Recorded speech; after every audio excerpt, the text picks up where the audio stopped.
Estimados amigos, estos diálogos fiscales, lo actual y relevante del mundo tributario. Hoy vamos a hablar de derecho penal fiscal y vamos a platicar con un experto que nos va a ilustrar de este tema. Quédese con nosotros.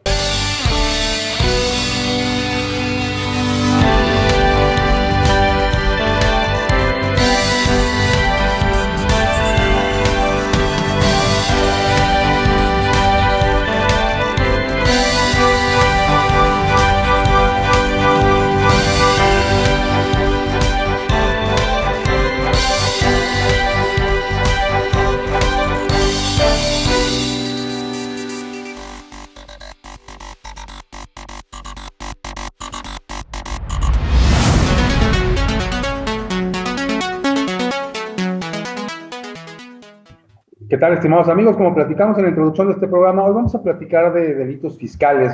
Vamos a hablar de este vínculo que existe entre el derecho penal y el derecho fiscal administrativo. Y hay un experto que nos va a platicar de este tema, nos ha acompañado ya en múltiples ocasiones, esta es su casa, maestro Antonio Monreal Luna. Muchas gracias por acompañarnos, como siempre.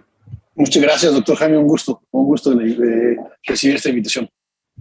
Pues, amigo, como siempre, platicar de estos temas contigo es apasionante porque, bueno, siempre nos pones temas nuevos sobre la mesa. Y hoy en particular, bueno, haces una distinción, una separación entre el derecho penal fiscal, el derecho fiscal administrativo y después los vínculos que se unen entre ambos conceptos.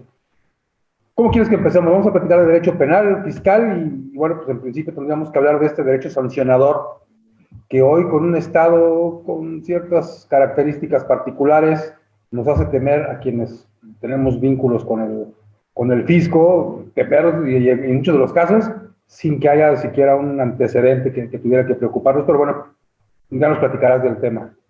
Es correcto. Muchas gracias, doctor, de nuevo por la invitación. Y es un tema apasionante y sobre todo muy relevante. Hoy en día sabemos que la actividad de la autoridad tributaria, en específico del Servicio de Administración Tributaria, pues está muy presente, tanto en cartas de invitación, requerimientos y sobre todo en facultades de comprobación. Y estas últimas, destacadamente la visita domiciliaria, es el punto de partida para que el SAT pueda determinar que una conducta de un contribuyente, independientemente de que pueda constituir una infracción, pueda constituir a juicio del SAT y tiene que pasar todo un camino que vamos a platicar por la comisión de un delito. Entonces, esta administración se ha encargado de elevar los niveles de fiscalización, los niveles de recaudación, pero también hemos visto, y es público por lo que salen las noticias, que muchas veces, y con una reforma penal fiscal que se aprobó para el año 2020 y que al final la Corte en algunas partes ya declaró inválida, pues la autoridad presionaba más en el punto de, oye, te estoy revisando, aquí detecté ciertas inconsistencias, entonces es mejor buscar una autocorrección a reserva de que yo pueda hacer este tema penal. Entonces es muy importante tener presente y que nuestros amigos en la audiencia que nos escucha sepa diferenciar cuándo, porque la verdad es que ese es un tema como que desconocemos bien a bien, cuándo la autoridad puede llevar a cabo una acusación penal cuando detecte que un contribuyente incurre en una omisión. Y el primer punto muy importante será determinar lo que va a ser la diferencia entre que una conducta del contribuyente que dejó de pagar una contribución sea sancionada por la parte administrativa y posiblemente por la parte penal, es el dolo, ese famoso dolo que maneja el Código Penal de la Federación, el Código Penal Federal, perdón, que establece que si hay un ánimo de querer defraudar la norma, de querer defraudar la ley, si hay un ánimo sabiendo y queriendo que voy a dejar de pagar una contribución a sabiendas de lo que estoy haciendo es indebido, vendrá una acusación de carácter penal. Es decir, no por cualquier pago o impago, más bien, de una contribución, tendrá que haber una acusación de carácter penal. Si es un tema de culpa, donde no hay un dolo por parte del contribuyente, sino fue una actitud negligente, una actitud de culpa, vendrá una sanción en materia administrativa de las que la autoridad suele imponer en facultades de comprobación. Pero cuando la autoridad detecte que el contribuyente a sabiendas que traía un esquema agresivo de evasión, que traía compraventa de facturas y detecte ese elemento volitivo, que es el saber y el querer y el conocer el resultado, entonces claramente lo puede hacer o puede llevar esta determinación en principio administrativa al ámbito de lo penal. Y lo platicábamos y lo hemos platicado contigo muchas veces. La verdad es que cuando estamos en una facultad de comprobación asesorando a un contribuyente, es muy tenue la línea para poderle decir, yo creo que el tema si es penal o no es penal, no depende de uno, no depende ni de los propios auditores, están los comités de las desconcentradas, los comités de las áreas centrales, donde determinan que lo que se detecta en una visita puede determinar, sobre todo para los efectos de defraudación fiscal equiparada, puede determinarse que haya un tema penal. Entonces, pero una parte muy importante para distinguir, y creo que por ahí entramos ya propiamente al tema, es la autonomía o la división o el divorcio, como lo llaman los especialistas, del derecho penal fiscal al derecho fiscal administrativo o al derecho tributario administrativo. Y esto es independiente. Pase lo que pase en una vía, no necesariamente se va a reflejar, y esto lo vemos muy común cuando un contribuyente que tuvo un ejercicio de facultades de comprobación, tuvo un crédito fiscal, el contribuyente tiene sus derechos expeditos para irlos a defender ante un tribunal, recordando, como lo ha dicho la Corte en aquellas tesis de la octava y novena época, que la garantía de la audiencia en materia fiscal realmente se ejerce con la interposición al medio de defensa. Un contribuyente se puede ir a inconformar y resulta que gana su juicio de nulidad, un tema de fondo, un tema de forma. Creo que es muy importante para el tema de los delitos fiscales ganarlos de fondo, pero lo vamos a ver más adelante. Y resulta que de manera paralela o durante la revisión, que también lo permite el código, la Secretaría de Hacienda, vamos a hablar de un tema de defraudación fiscal, la Secretaría de Hacienda se querella. Entonces aquí encontramos dos caminos. El contribuyente tiene un juicio contencioso, tiene la posibilidad de defenderse en la vía administrativa, pero también trae una acusación de carácter penal. Y la pregunta muchas veces que formulan los contribuyentes es: yo ya gané mi procedimiento contencioso, se declaró que la visita domiciliaria, con base en la cual recopilaron las pruebas, fue ilegal. La pregunta es: ¿impacta en el ámbito penal para que el juez penal? La respuesta, siguiendo las tesis o los criterios de los tribunales actuales, sería definitivamente no. La respuesta es: puede ser que impacte si en el juicio administrativo se resolvió un tema de fondo en donde no hubo una omisión de contribuciones, o sobre todo se demostró que no había una actitud dolosa. Pero si es un tema, como muchos de los temas fiscales que suelen ganarse, es un tema de forma, es un tema que se vició un procedimiento de comprobación, definitivamente las tesis de los tribunales y los criterios de los jueces federales dicen: aquí son dos cosas distintas. Tú le pudiste haber ganado a la hacienda pública a nivel administrativo, y ahora viene la parte penal. Entonces, la primera parte que debemos de considerar, que no, el hecho de que ganemos un litigio administrativo no es una patente de corso para poder determinar esto va a causar, como lo conocemos en temas procesales, una cosa juzgada refleja, y en materia penal me va a servir. Entonces, tengamos muy presente que una conducta de un contribuyente se puede castigar por dos vías: la vía administrativa, la vía penal. La diferencia entre una y otra es que en la vía administrativa, simplemente con que se pruebe la culpa del contribuyente que cometió la infracción, será sancionado administrativamente, pero para un tema de materia penal, el contribuyente claramente, o más bien la autoridad fiscal, deberá de demostrar que hay un dolo, que hay un elemento dentro del tipo penal donde el contribuyente quiso llegar a ese resultado, que prácticamente sería el tema de defraudar a la hacienda pública. Delitos fiscales hay muchos en el Código Fiscal de la Federación, como delitos especiales, pero esa sería una primera aproximación.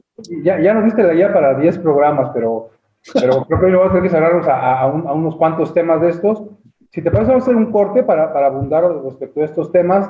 Estamos en Diálogo Fiscal, el actual debate del mundo tributario, y esa delgada línea entre lo penal y lo administrativo que tiene nuestro mundo fiscal lo analizaremos al regresar. No se vayan.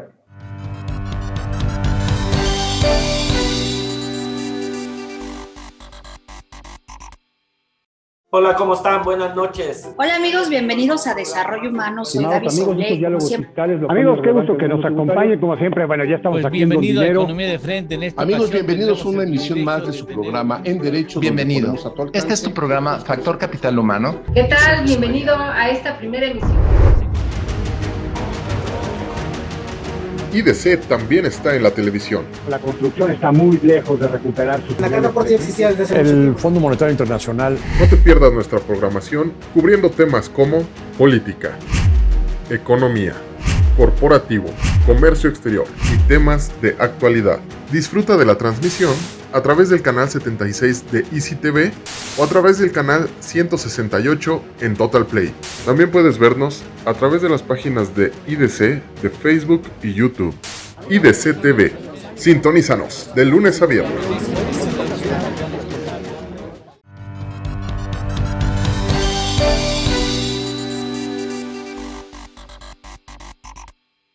Bien, pues regresamos a Diálogos Fiscales.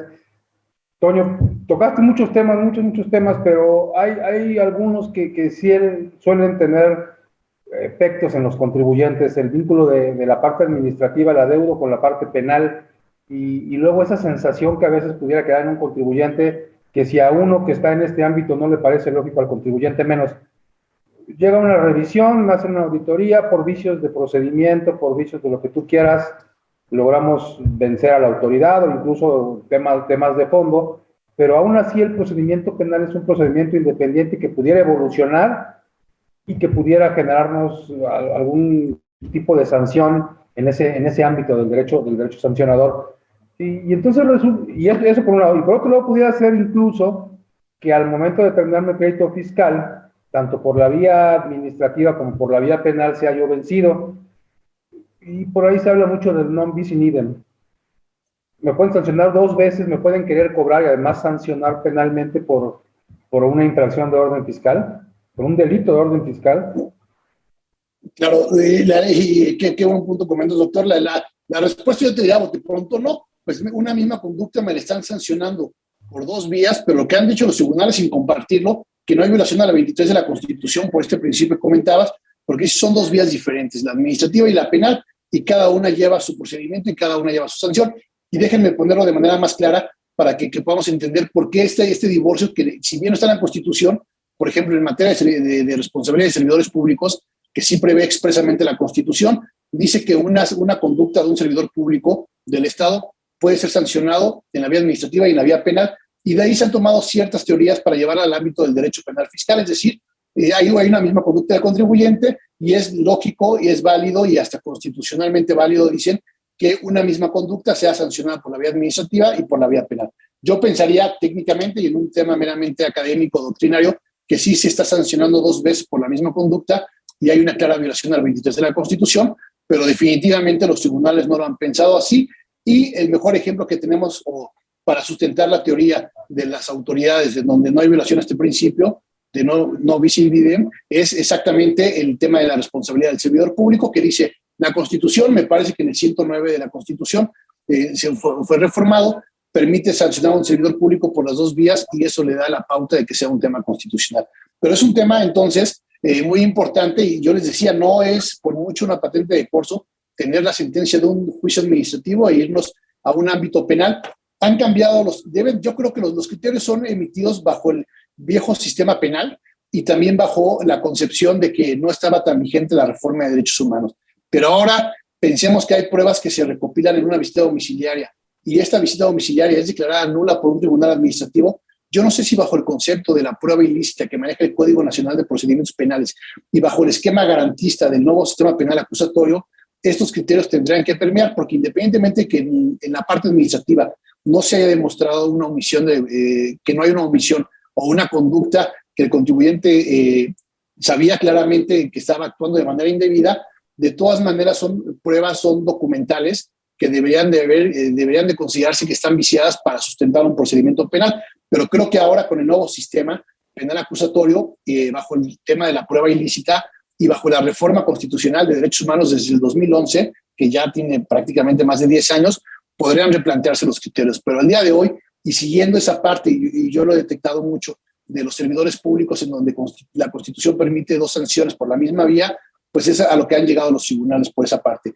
Sin embargo, hay algo muy importante dentro de todo esto, es las cargas probatorias cambian. Contigo, doctor, hemos platicado mucho sobre la materialidad, la forma de acreditarla cuando sale publicado el proveedor, y qué nos pasa en facultades de comprobación, en acuerdos conclusivos y hasta en medios de defensa en materia administrativa. Tiro por viaje nos dicen que el contribuyente nunca puede acreditar nada, que nada es suficiente.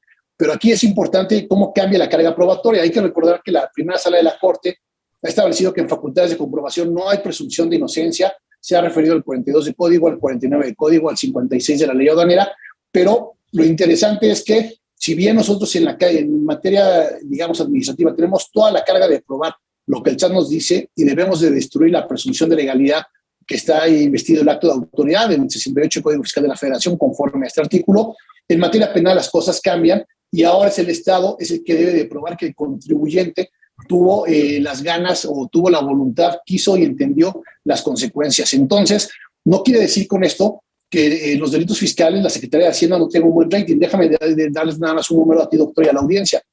Decía la Procuraduría Fiscal en un informe que 80% de los casos que judicializa obtiene una sentencia condenatoria en contra del contribuyente. Y eso, considerando lo que acabo de comentar, de que la carga de la prueba técnicamente corresponde al Estado, porque a diferencia administrativa en materia penal, sí existe la presunción de inocencia. Entonces yo no quiero, y aún así en materia penal, bueno, el contribuyente tiene que demostrar que no lo hizo. Entonces en materia administrativa basta con demostrar una culpa, perdón, por parte del contribuyente, y en materia penal, la autoridad, la fiscalía, la Procuraduría Fiscal como asesor jurídico, deberá de probar todos estos elementos que hayan llevado al contribuyente a determinar de manera definitiva que quiso defraudar la ley, y sobre todo hablando de aquellos delitos que requieren de querella por parte de la autoridad o que requieren de quebranto para poder tener un requisito de procedibilidad.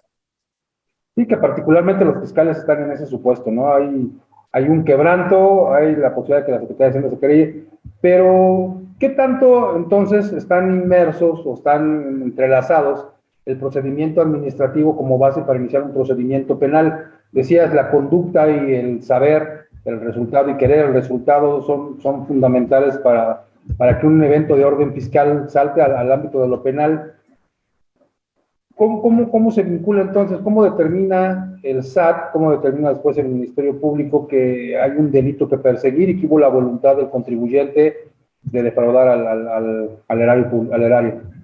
Claro, la pregunta es muy importante, doctor, porque partimos de la premisa, yo lo sigo viendo así, hay gente tratadistas, doctrineros que dicen que no, que tiene que haber por lo menos un ejercicio previo de facultades de comprobación.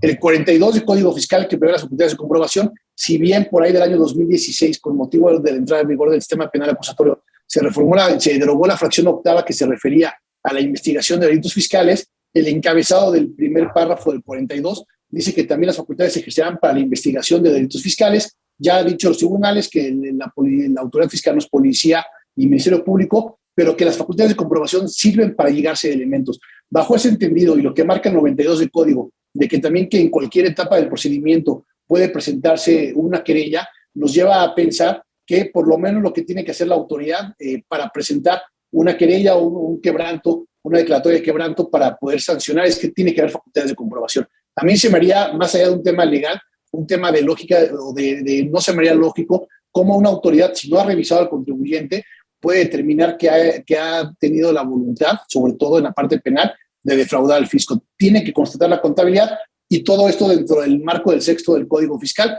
La autodeterminación corre a cargo del contribuyente. Los tiempos que vivimos parecen decir otra cosa, parece que un simple señalamiento es suficiente. Y presente, por eso vamos a hacer un corte para que abundemos de una forma muy amplia en el tema. Estamos en Diálogos Fiscales, no se vayan.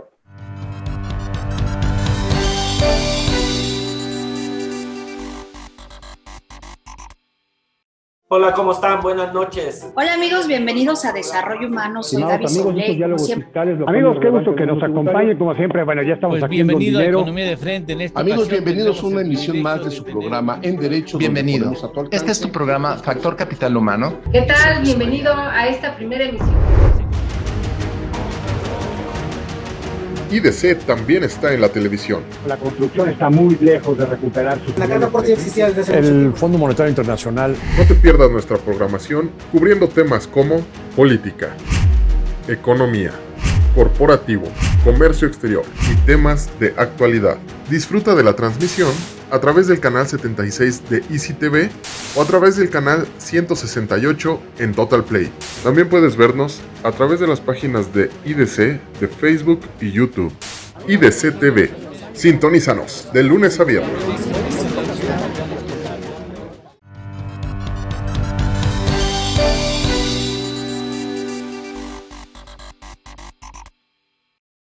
Decías que una lógica estructurada que tendría que aplicar el Estado, si no tiene elementos y los elementos surgen de una revisión del conocimiento de la contabilidad, no habría forma, no habría espacio para que haya un inicio de un procedimiento penal.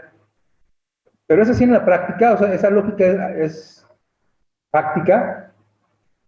Pues mira, yo he visto que sí, la mayoría de querellas por el delito de defraudación fiscal o defraudación fiscal equiparada proviene precisamente del ejercicio de facultades de comprobación, pero recordaré un caso importante del sexenio anterior de una lideresa sindical donde fue acusada precisamente de defraudación sin que se le hayan ejercido facultades de comprobación. Al final, pues fue un hecho notorio que se le otorgó un amparo y parte, no la parte toral, pero parte importante de este tema es que decía el juez de amparo, el juez de distrito, que cómo era posible que se determinara su situación fiscal a través de petición de oficios, de informes, de estados de cuenta a la comisión, si eventualmente no se le había ejercido facultades de comprobación.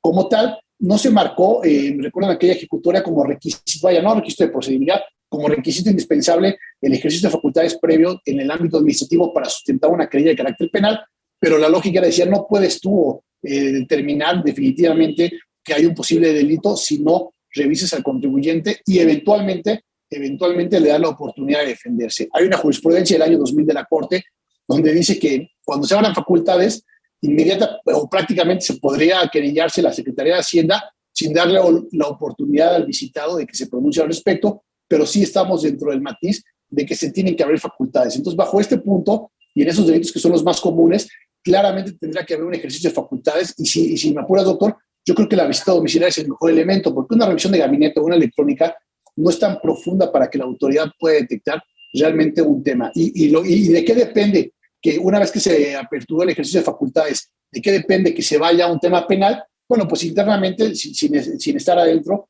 hemos visto que las auditorías en algún punto pasan a los famosos comités y los comités determinan qué procede o qué no procede a favor del contribuyente cuando intenta solventar. Y también esos comités, incluso a nivel desconcentrado o a nivel central, la Administración Central de Asuntos Penales, son los que palomean y dicen, este expediente está para hacerlo un tema de querella fiscal. ¿Qué elementos pueden considerar? Pues bueno, de las documentales que obren en el expediente, de las actas de visita, de los escritos de las compulsas, que vean que el contribuyente quiso, hablando del tema de dolo, quiso defraudar al fisco. El tema es cómo se palpa. Y déjame nada más poner un ejemplo. El 42B, que es de recién incorporación a nuestro Código Fiscal este año, dice que para que se demuestre la simulación, de la que también hemos platicado mucho contigo, doctor, se demuestre la simulación de actos jurídicos entre partes relacionadas, que un elemento muy importante, y no sé cómo se va a poder probar, y lo hemos platicado en otras ocasiones contigo, es que existe la voluntad de querer defraudar, de querer simular un acto. Yo no sé documentalmente cómo pueda acreditarla sin la autoridad esa situación, pero sí es muy importante y algo debe estar haciendo bien la autoridad, porque cuando llegan los asuntos a los jueces de control y se van a las demás etapas del juicio del nuevo proceso penal, pues están teniendo resoluciones favorables. Entonces es muy importante. ¿Qué tenemos que hacer?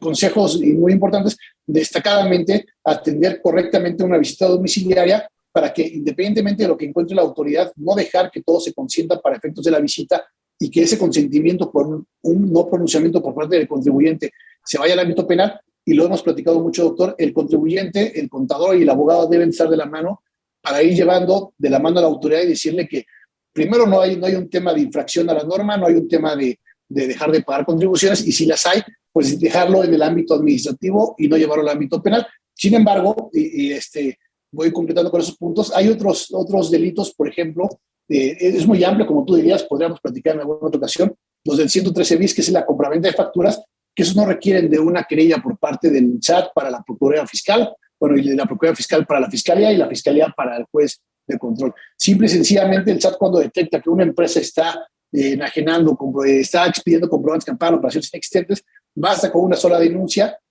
ante la Fiscalía para que se empiece a investigar a quien compró la factura o a quien recibió o a quien la emitió. Entonces hay muchos vaivenes y hay ciertos requisitos que las autoridades deben de cumplimentar si es que quieren fortalecer una investigación ya en la etapa, sobre todo en la parte jurisdiccional. Sí, por supuesto, digo, y mencionabas tú el caso de la lideresa hasta del magisterio, pero también tenemos el caso de la secretaria de Estado, que sin más se le fincó también ya defraudación fiscal, o se le imputó de defraudación fiscal, el gobernador de Nuevo León, o exgobernador de Nuevo León, que de igual forma, antes de cualquier cosa ya tenía defraudación fiscal y me parece que no hay elementos, ¿no? Esa parte me sigue pareciendo muy endeble en la actuación de las autoridades, porque al final del día, y esos casos paradigmáticos lo han venido demostrando a través del tiempo, no se hace un debido proceso y estas personas suelen tener su libertad prácticamente libres de culpa. Exactamente, y bueno, lo hemos visto en muchas ocasiones. El tema fiscal, más allá de que se debe de contribuir para los gastos públicos del Estado, también es un arma muy, muy fuerte que tiene el Estado para poder beneficiar o para poder culpar a alguien. Entonces, tú bien has dicho, políticos, empresarios, cuando traen un tema con el Estado, la primera parte es buscar una parte fiscal para ver qué hay. Puede ser que al final salgan, como tú lo has comentado, pero entre que son peras y son manzanas, puede haber, y con la reforma que estuvo vigente hasta hace unos meses, la famosa prisión preventiva oficiosa. Recordarás, doctor, y lo platicamos, y es otro tema sumamente interesante, el perdón en los delitos fiscales por parte de la Secretaría de Hacienda, que sigue totalmente discrecional. Ahora con esta nueva administración, el anterior procurador decía, te otorgo el perdón, paro el tema penal, pero tienes que publicar en el periódico un extracto diciendo un mea culpa, yo, fulano de tal, compré facturas y no lo vuelvo a hacer. Sí, como es en muchos casos. Totalmente.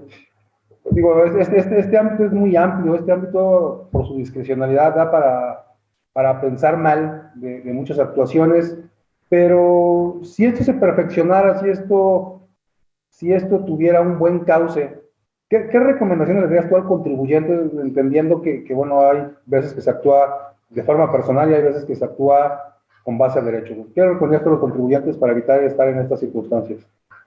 ¿Qué puede hacer el contribuyente? Pues tener una contabilidad en orden, apoyarse de un profesionista, de un contador experto y sobre todo no entrar vaya, todos tenemos que pagar contribuciones, algo que nos prometen o nos ofrezcan para dejar de pagar contribuciones y hasta para obtener saldos de manera indebida, no debemos de entrar, pero desafortunadamente, y tú lo comentabas bien, doctor, bajo este estado de los tiempos que vivimos, no nada más le va a ir mal en un aspecto penal a quien sabe y quiso defraudar la norma fiscal, sino también a alguien que ordinariamente cumple y por algún error, alguna contingencia, una época de pandemia, también puede caer en este supuesto. El derecho a la defensa está expedito, pero bueno, sabemos que estos procedimientos no son rápidos, no son baratos para los contribuyentes, y litigar en contra del Estado en la parte administrativa es difícil, en la parte penal creo que lo es mucho más.